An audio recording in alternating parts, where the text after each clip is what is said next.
l'actualité de Jean Dujardin s'enchaîne à toute vitesse.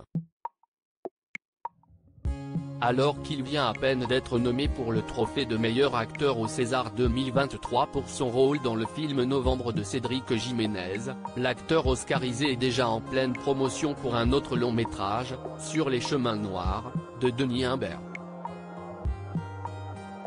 Un projet adapté d'un roman de Sylvain Tesson, qui raconte le voyage d'un écrivain à travers la France rurale et qui est attendu dans les salles obscures françaises pour le 22 mars prochain.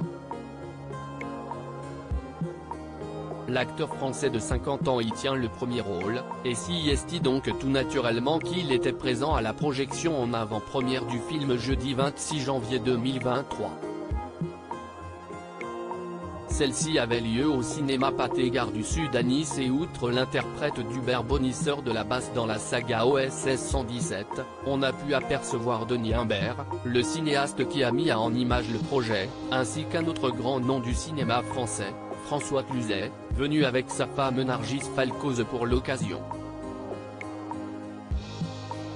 Mais si Jean Dujardin n'était quant à lui pas accompagné de celle qui partage sa vie depuis 2014 et son divorce avec Alexandra Lamy, Nathalie Péchala, s'y est tout simplement car cette dernière est actuellement bien occupée en ce moment même, elle aussi.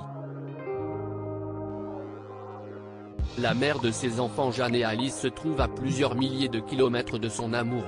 En effet, l'ancienne sportive professionnelle de 39 ans est actuellement à Espoo, en Finlande, pour les championnats d'Europe de patinage artistique.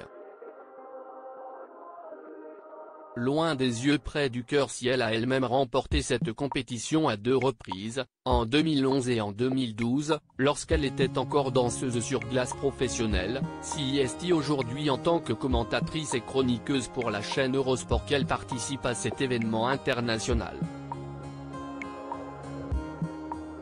Elle n'hésite d'ailleurs pas à partager son travail et les coulisses de ses championnats sur ses réseaux sociaux, en particulier par le biais de son compte Instagram où elle est suivie par près de 74 000 personnes.